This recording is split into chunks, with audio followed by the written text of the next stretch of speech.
How to use Etsy Registry feature 2026.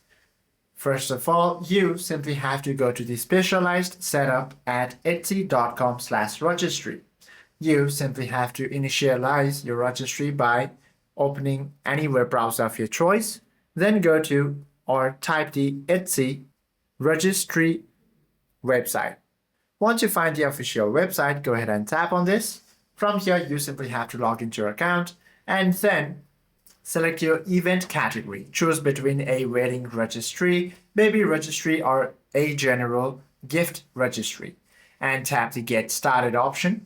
Now you simply have to enter the official date of your event, your name, and your co-registrant number or name if applicable. Then you simply have to select the target address where sellers will mail your gift. Want to do this, add handcrafted and personalized items and manage privacy and share your link.